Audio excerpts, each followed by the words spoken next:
Welcome to episode 68 of the Football Fitness Federation podcast. This is a special podcast. It's a group podcast, and we are the mid-March at the moment, going through a bit of a change to normality at the moment. So I wanted to get this podcast together to talk about coronavirus, but obviously it's affecting a lot of people. But I wanted to delve in with some top practitioners from the game to see how it's affecting their roles and what we're doing about it as well. So I'm delighted today to be joined by two previous guests of the podcast. We've got Ross Bennett from episode 3, I think it was, Ross, way back when, and Andy Johnson, episode 48. And I'm also delighted to welcome Joel, last minute as well, Joel. Joel stepped in, saved the day.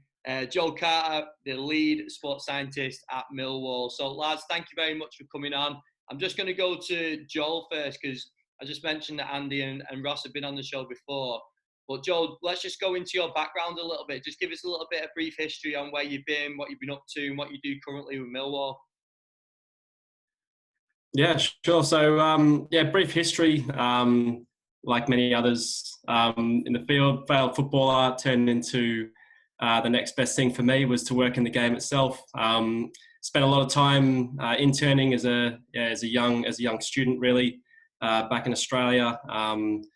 Subsequently, went to uni from pursuing football myself and figuring out basically why I was getting injured all the time and little bits and pieces like that. After a few internships, went in and worked in multiple different areas, working in rugby, some kayaking and rowing opportunities as well. Also went into some rugby league, rugby union, and then got an opportunity to join the Indian national team, which is my first kind of bigger football experience. I've been in football at an academy level in Australia, which again is still a growing capacity at the moment. And then I got an opportunity to head to India and join a national team.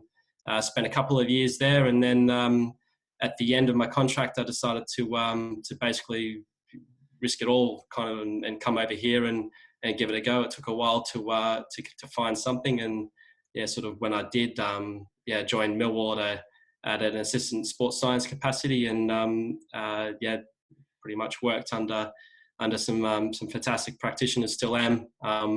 Got promoted into a lead sports scientist position towards around, would have been end of the year, start of this year, sorry.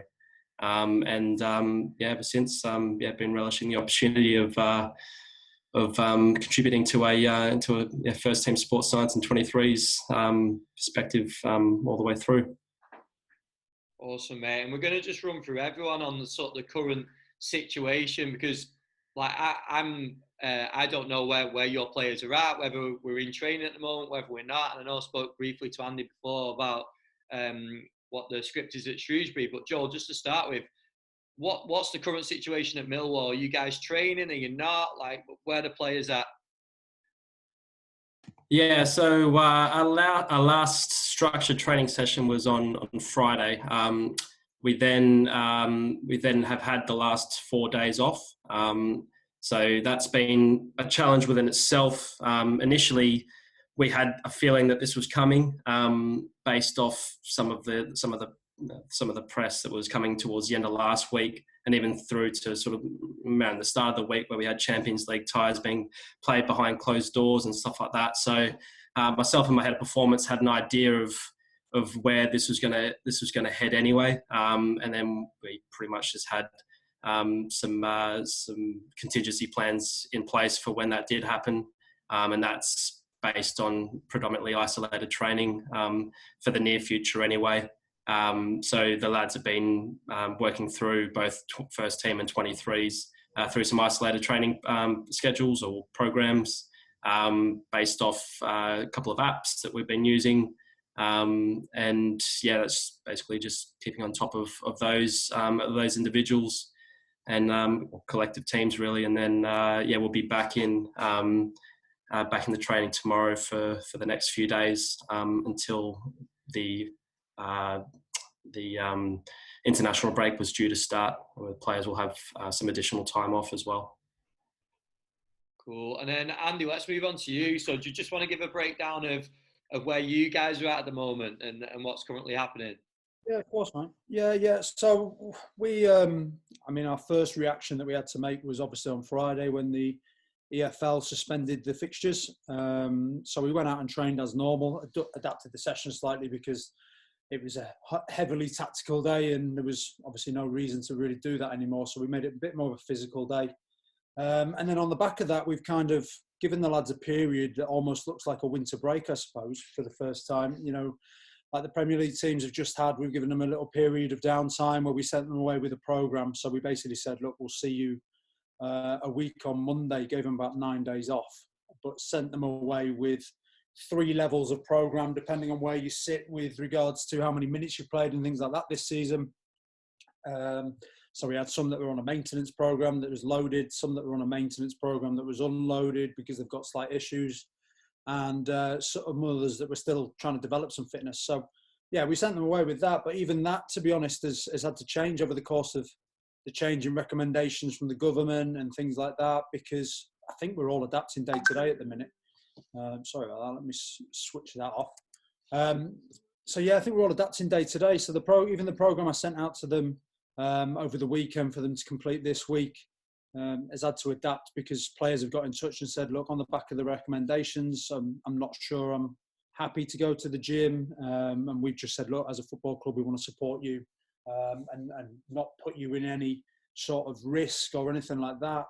We obviously want to follow the government guidelines and things, and they've not shut it down. And we want to follow the EFL directives.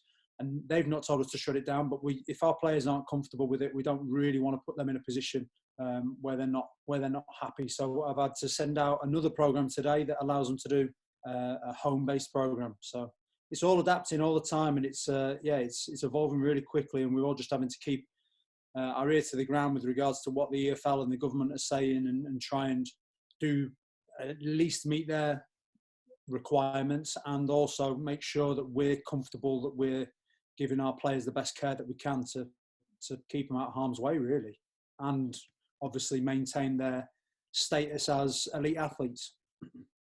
It's a big uncertain time, isn't it? It's a tough one because we don't know a time scale.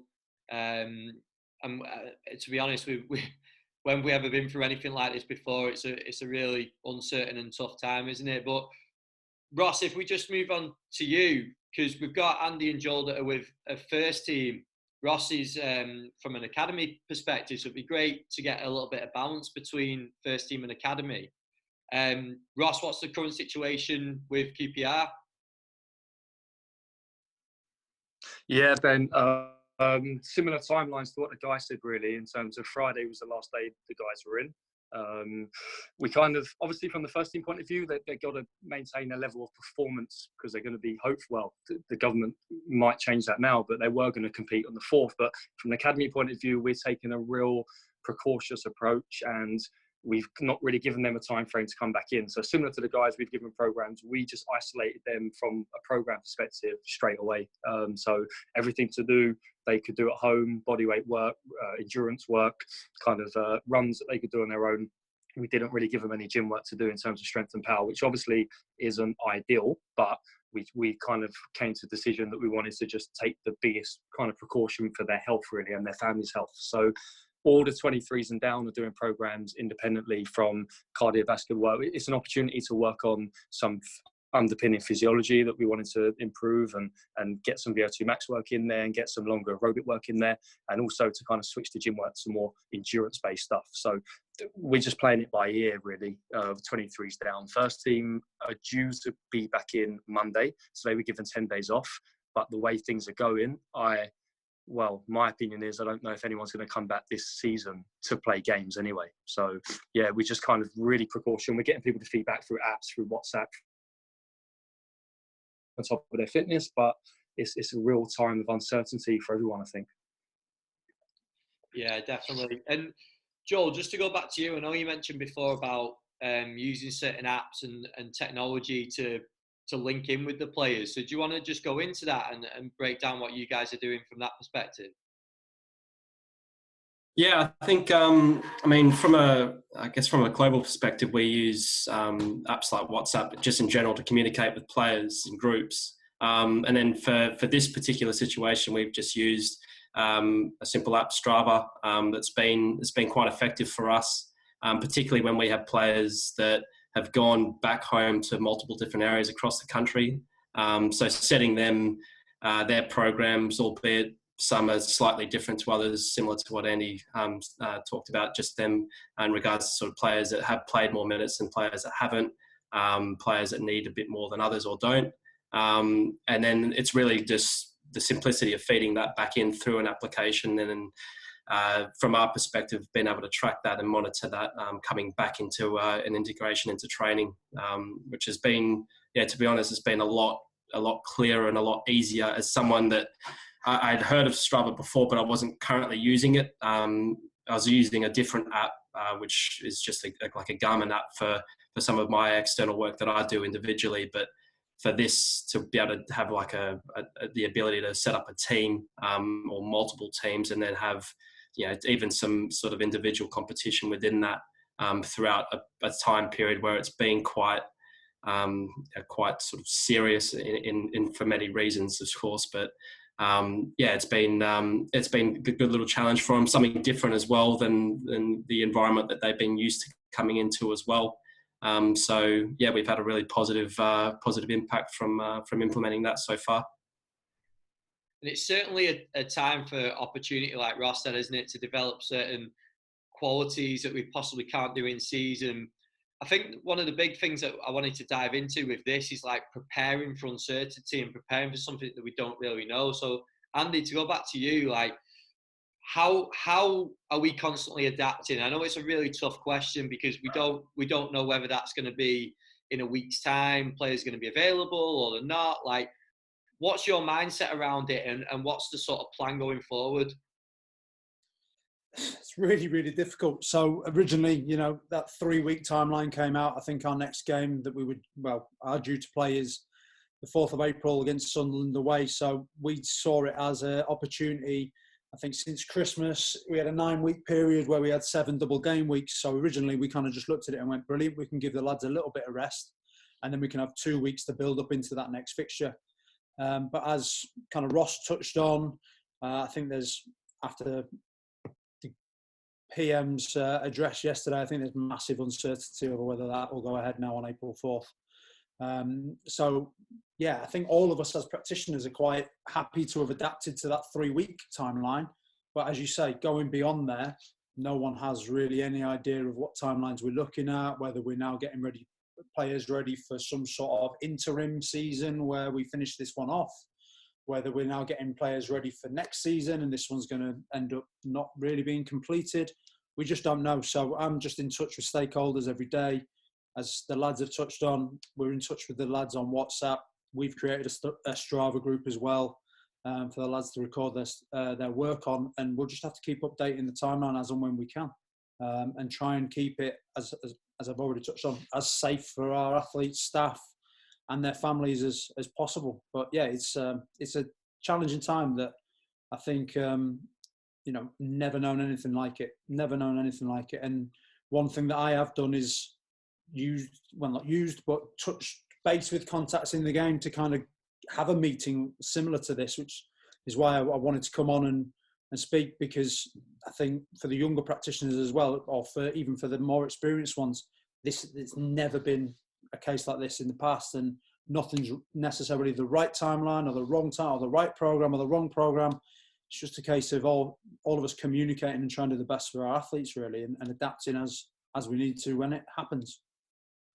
So, yeah, definitely. Yeah. It's something that, I mean, we hope to not go through again, isn't it? But you're right, like, we have to call on other people, don't we? We have to ask for advice. And we spoke on the phone before, and it's one of the first things that you said. You reached out to people straight away, tried to get other people's opinion. And even though they might not have an answer, you can have a discussion about it and try and come up to some sort of rational conclusion where you can move forward. Yeah.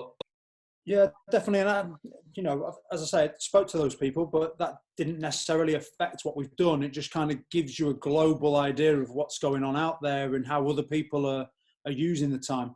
I don't think you should go and speak to them and then just drop it into your team because that's what they're doing and they might have more experience than you. You've got to kind of justify it to where your team's at. And as I say, we had a 9-week period with 7 double game weeks. So our focus was we're going to have some rest and we're going to give the lads some time to go away and spend some time away from the training ground. And now you're looking at it and you're going, right, well, at what point do we need to end that and actually start getting them ready to perform again? Which, as Ross touched upon, we are completely in limbo, and we do have that performance side to consider, whereas the academy guys are more working on kind of a longer term timeline. So it's going to be an interesting period, and we just got to keep adapting and keep listening to the recommendations that come down from either our club docs or the people that run the leagues and the country. And it's going to. The real key is going to be if it stretches out and turns into us having to do like a pre-season period, isn't it? And get back into preparing the players. Because one thing we'll touch on in a little bit is how we're making sure that players, if it does stretch out to 4, 5, 6 weeks, how we really making sure that players are going to be able to step back into a high performance team and play at the levels they were playing at before. Joel just mentioned off air about getting some great results recently. How do we then take a team that have then been away from the pitch and put them straight back in and say, right, go and perform again? It's a really tough thing, isn't it? I think that's something that the authorities are going to have to consider when they do decide to put games back on, is how long have we been out of competition for and what does it take? And they're going to have to take advice off of scientific people on the back of it and go, how long do these players need to get back into condition to play games? Because no matter what program you've run in this period, you're not going to have exposed players fully to the nature of the game. So I think, that responsibility is going to largely lie with them, and then we're going to have to be given some time to recondition the lads, especially the longer this goes on. Definitely. And Ross, just to jump back to you, mate, like with the academy setup, obviously games come thick and fast, and I suppose it's a little bit of a different setup to first team level, because I don't know how it is in terms of completing fixtures, but what's the sort of adaptations you're having to make as these weeks go on?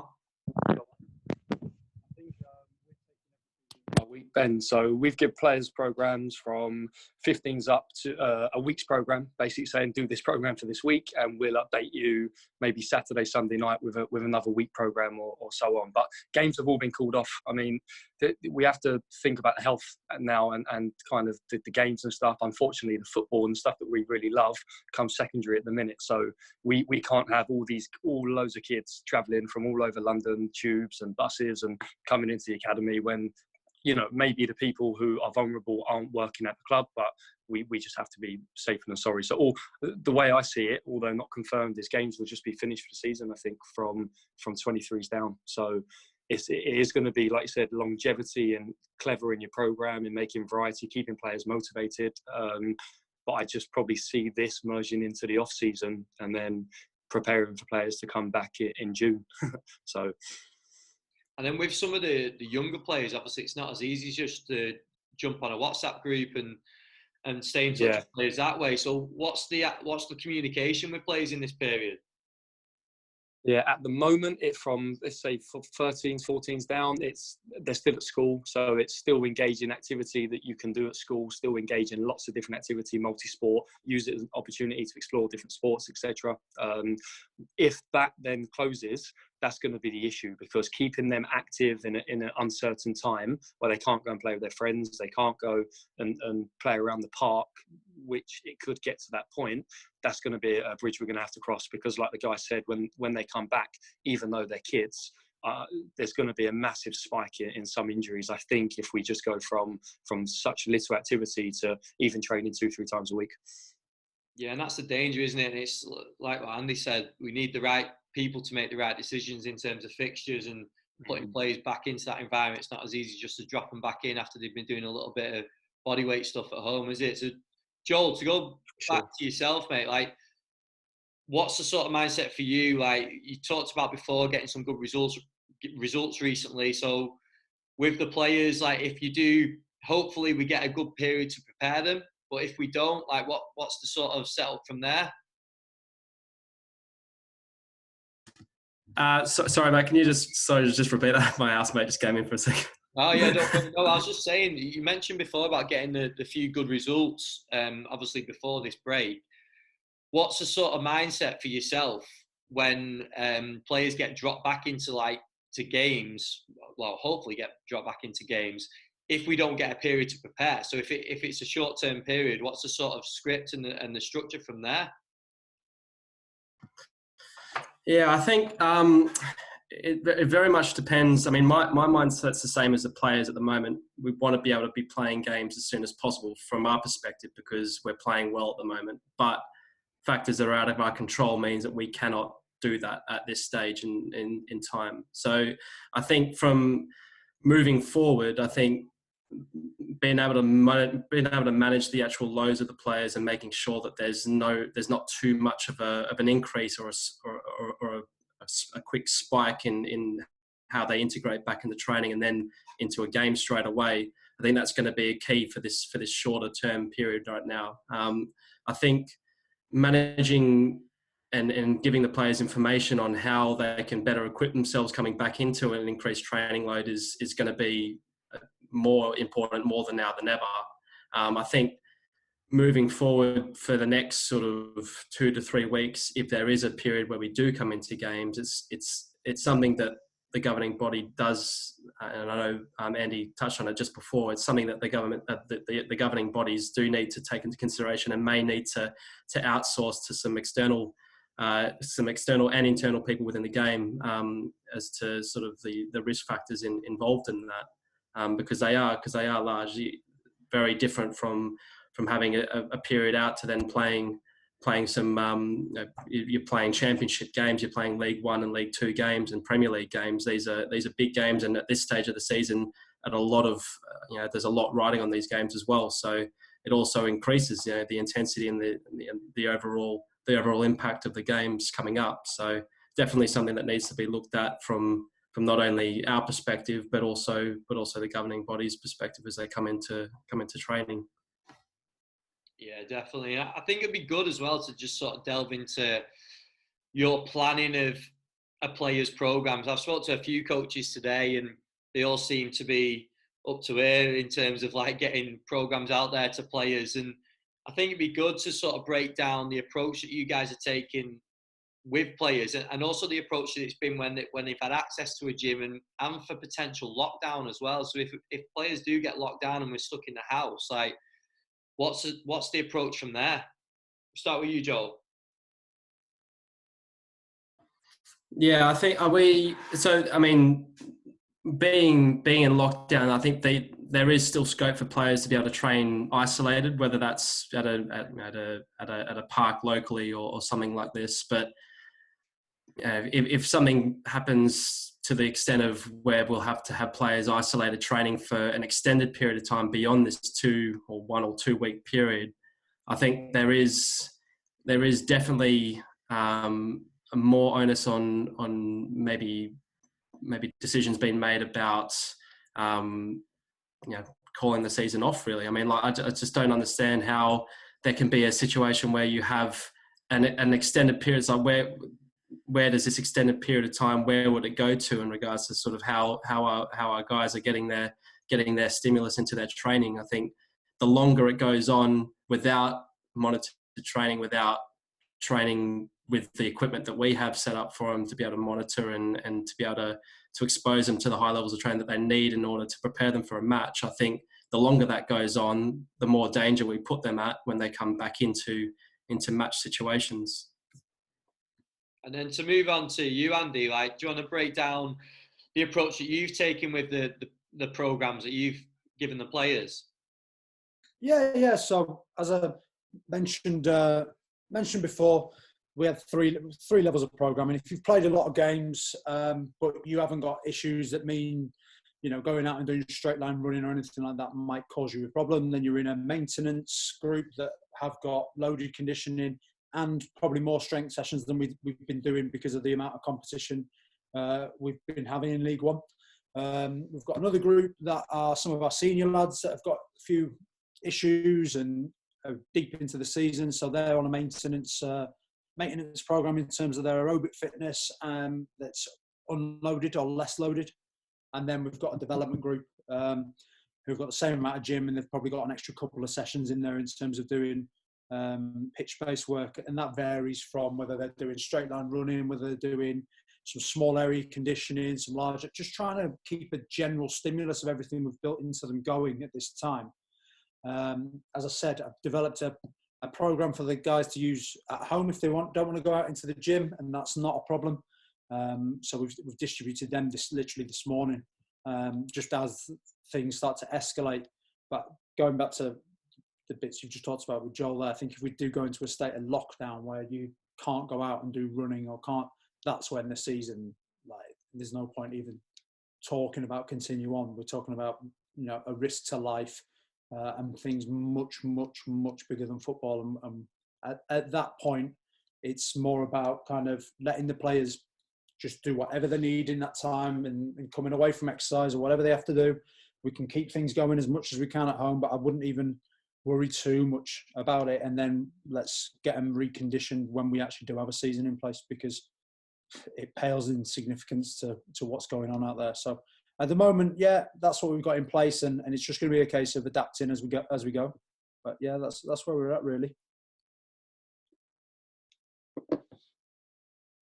Oh, Ben, I think you're still on mute. Right, I'm back. There we go. Yeah, I was saying, that potential lockdown it's unknown, isn't it? We don't really know what the sort of rules behind that are going to be, like in terms of going outside, leaving the house. And I know there's certain countries that are going through it at the moment, which seem to be really, really strict in terms of leaving the house.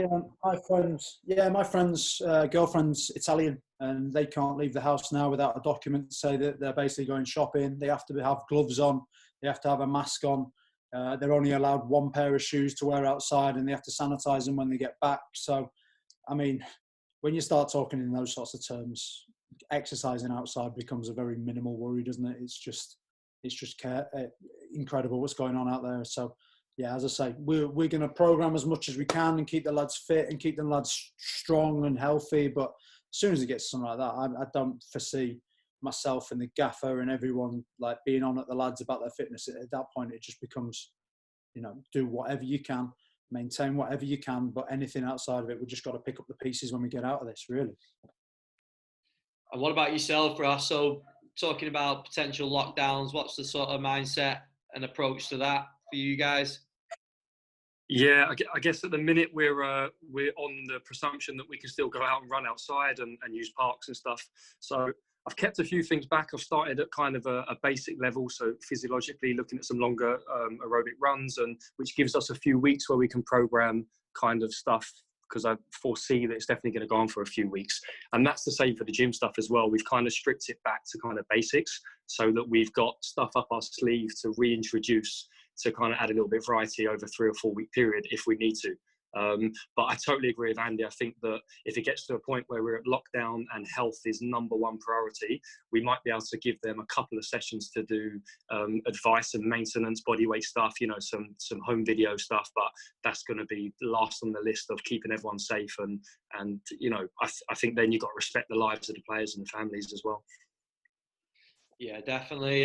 And with that, you made a really good point there in terms of variety and keeping players sort of on track and focused with things. And it'd be good to sort of delve into that a little bit, because with removing you as a coach out of the situation and simply just programming for players, it becomes quite tough, doesn't it? Because we probably don't realise the amount that we do within a session in terms of motivating and keeping players on track. So you mentioned there briefly about holding things back. So can you delve into that anymore? Like what sort of things are out there for players? Yeah, for sure. So in terms of the running stuff, we've kind of programmed VO2 max intervals and even 2-minute aerobic power stuff. So 4-minute runs, 2-minute runs. And we've given them targets to hit. So for example, minimum of 1K for a 4-minute and 600 meters for a 2-minute run, which kind of then they have to feed back into us on that. So at least we're getting some data on the level they're working at. But of course, there's huge variance amongst the players and the fit ones that can do it anyway. But at least it gives them some motivation to do it. I also make them report it back onto the group, so everyone can see everyone's running. I understand for some people that might be a little bit embarrassing, but it just gives everyone an eye opener and just sees where everyone is, and it means they're accountable for their work as well.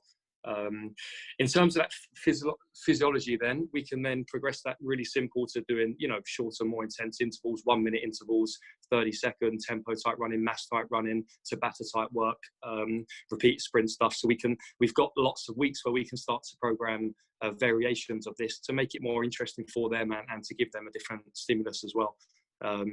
From a gym perspective, then, like I said, we've gone back to the basics around endurance work, so endurance work for hamstrings, some glute endurance work, even isometric for squatting patterns, single leg work, etc.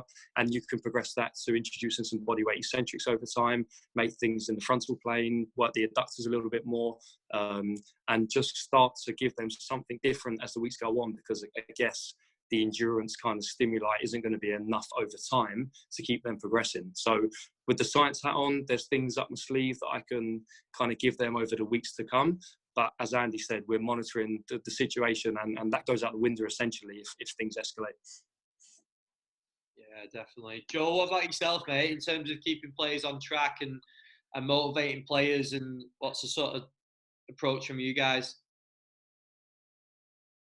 Yeah, Ben. So, like as I pointed out before, we've started up some different programs and protocols for individuals that are on different. They basically have different programs to each other. But some of those that do have the same program, that it has been a really good reaction from that in regards to their the sessions that they've been posting up on the Strava app, and sort of creating that kind of.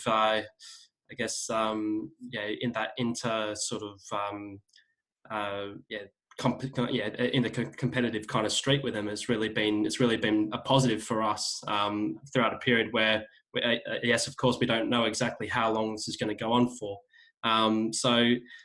We've played around with a few ideas in regards to some longer volume styled running as well, some HSR sort of high speed running protocols, and just giving them some options as well.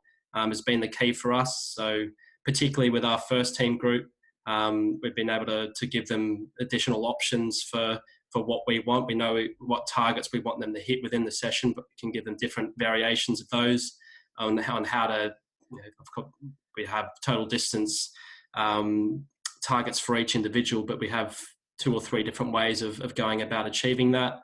It's been providing sort of some really good stimuli for us to sort of feed back into them, and also from their perspective to sort of throw a little bit of banter around with each other as well. So it's been good in that respect, and I think just simply having something that's different to not only the environment and the style of training that they do have. So some of them have just enjoyed wearing trainers instead of boots, for instance. It's just something that's slightly different to what they're usually doing as well, and that goes. We look after a 23s group as well, and that's the same for them as well. So very much working across our key KPIs, but then finding different options and different ways about doing that, and just putting it back into the athlete's hands in terms of the autonomy of choice that they have to choose which way they want to go about their business today. Awesome, mate. I think the last little bit, I think it'd be great to sort of open up to you guys. And if you've got questions for each other, I think it'd be good to sort of open it up and ask anything or get advice from each other where you see fit. So is there anything that you guys want to sort of discuss or put to each other? Guys, how are you managing the injuries in this time? Are you bringing them in? Are they on remote programs as well? We've not had troubles with this, but it's something that I think we've got to consider, because if the season does start back up, the managers are going to want them. So how are we making sure that they're doing the right work to get back in? Joel or Ross, or whoever wants to jump in, just jump in. Go on, Joel. You go first, mate. Yeah. I mean, from our perspective, we thankfully don't have too many injuries at the moment, but those that do, there's a bit of a contrast between where they are in terms of their rehab. So I think it's not a massive. It can have potential ramifications for sort of acute stage rehab, where you need to have those acute management strategies as well. So simply put, we have our simple acute protocols from the early stage, but as the rehab then progresses on and the surrounding I guess medical process that you have in place at your club in terms of your equipment, that then has a limiting factor into sort of where you can go from your rehab from there. So we can look at having a proper GPS unit coming out for their training sessions and gathering those essential KPIs for each of the metrics, but also how we can actually come back in after the session where they'd usually have a multiple array of different modalities of rehab material. Now it's potentially not going to become available for them, so it's really going to have a limiting factor, I think, from the short term point of view. But then again, we have some, it just depends on what stage they are in terms of their rehab, I think. Ross, do you want to go into that as well? Yeah, of course. Sorry, Joe, I don't want to jump into you again. Yeah, I guess the ones that are more acute are actually going into the training ground a couple of days a week with a physio member. So yeah, there's an element of risk there, but I think from the club point of view, it's essential that they get the early treatment that they need and use the special equipment and stuff like that. Those that maybe are back to some sort of functional movement and some sort of running capacity can fit into the program. It actually will fit in quite nicely with their rehab, and then they're getting some more advice from the physio and the support staff around different exercises they can do or load in some capacity that they can do at home. So it is very difficult. Hopefully they just all turn up fit when we come back, but it's a little bit more complicated than that, of course. But yeah, there's still contact with the club with a couple of key injuries, and how long that goes on for, I guess, is going to be determined by the guidelines. Has anyone else got anything to put to each other? Or? If I can put something to him, Ben, while I'm on here. Yeah, go. Obviously, one biggest worry is, the fitness and the speed and high speed running and gym work. I think we can get back over time, or whatever time we go back. The biggest thing for me in terms of an injury thing is adductors, and how do we go from essentially doing maybe straight line running, linear running, to some maybe curved and change the direction to a weekly, even if we taper it right down when they first come back in. If they've been out of football for 3-4 months, what's everyone's thinking on trying to get the adductors at some capacity in the pubis and pelvis to be able to cope with some form of football when they go back? I'm going to jump in there, Joel. I'll start us off. So we have put some groin conditioning in there because classically, as you do mention, when they have a break, I think all of us will say sort of in the first 10 days of pre-season, when they first come back and go back to football training, calves, groins tend to be your areas where you do get a lot of soreness. So we have put some Copenhagen's in the programme. We, on some of the runs, they've got change of directions in there. So it's not perfect. And as you say, I think it's one that you're going to have to monitor. It's going to be one that's going to be key for your wellness questionnaires if you do them in the morning, checking everyone that reports any issues around those areas. But yeah, we're just making the best out of a bad situation, really, and trying to keep some level of groin conditioning in there. I think obviously you guys might have a bit more equipment than me, but if you've got your baselines for groin bar and squeezes and things like that, you'll have baselines from before they went away, hopefully at some point, and you can test them when they come back in and just see where they're at and manage them. But yeah, it's going to be having that relationship with the coach as well, and making sure that you don't go from doing loads of straight line to a 20-minute technical drill where they're slapping the ball in with their instep every 30 seconds. There's another ball to play. There's another ball to play. So it's just going to be reintegrating them gently, like at the start of the pre-season. But we are trying to add some of that work into this makeshift program that exists at the minute. Cheers, and yeah, good question, Ross. I think from the acute stage now is making sure that that's complementary within the isolated programs that they do have. But I think this could be potentially an unprecedented time period in which they do not have an environment to be able to work through those key target areas, meaning hamstrings, adductors, pubic region, all that kind of stuff. This is the first time potentially that they could have in the off season on a normal off season. They'll have maybe 2 or 3 weeks off, and then they're coming back in. Even those periods, you'll see players these days spend lots and lots of time working with external personnel and working through those qualities anyway. With a longer time period away from each other, I feel as though there's definitely more risk involved in not being able to have that if individuals are doing it, for themselves or for something that's done through the club. If they don't have the right facilities, even if gyms are closed from their own personal use, it's for the first time it's going to be a long period of time in which they're not doing that work where normally in their usual off seasons they'd have a period where you can manage that turnaround. I think ensuring for the short term that's involved in their programs, definitely that's something that's non-negotiable. I think as this potentially can go on a bit longer, that's where you start to have some issues in regards to sort of reconditioning back into their programs and into potentially a new season and a new pre-season period. So then again, more than now than ever, then to have that buy-in from the gaffer and from those those additional personnel in regards to sort of grading that. You might see pre-seasons done quite differently going into the next season. So yeah, plenty to stew about.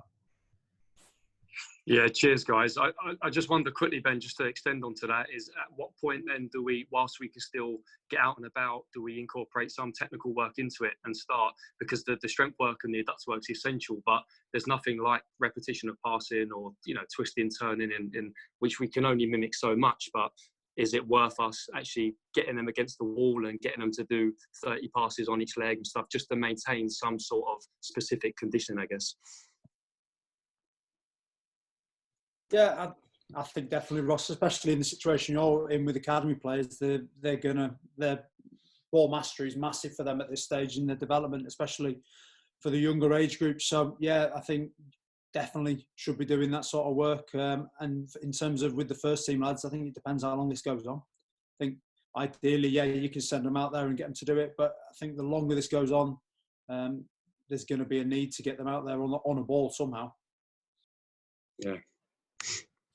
Yeah, I definitely think it, just like Andy said then, it's highly dependent on how long this period's out. I think it can be slightly different for an academy player. I mean, I've had under 23s speak to me individually and ask if they can do some external work on their own, as the government legislation is at the moment. That's okay to do. Even in potentially in the future, doing their own stuff, like Ross said, up against the wall, doing some coming back into kind of that old school work that we all did when we were younger. I mean, that's definitely a viable option. But I think from a first team point of view, it's just highly dependent on how long this goes on for. Yeah, perfect. Cheers, guys. Well, lads, I think that was top. I think we've covered quite a bit there, and hopefully give a decent bit of perspective for other coaches going through. Obviously, everyone's in the same boat at the moment, and it's a case of what we've touched on already. It's just uncertainty and a case of reacting and adapting, isn't it? But I do think there's been some key discussions there on the sort of mindset and approach to it. So I appreciate you all coming on. Thank you very much for giving up your time. And hopefully, fingers crossed, we're going to be back to training and playing as soon as possible. Cheers, guys. Stay safe, everyone. Cheers, guys. Thank you. Cheers, lads. Thank you. Ciao.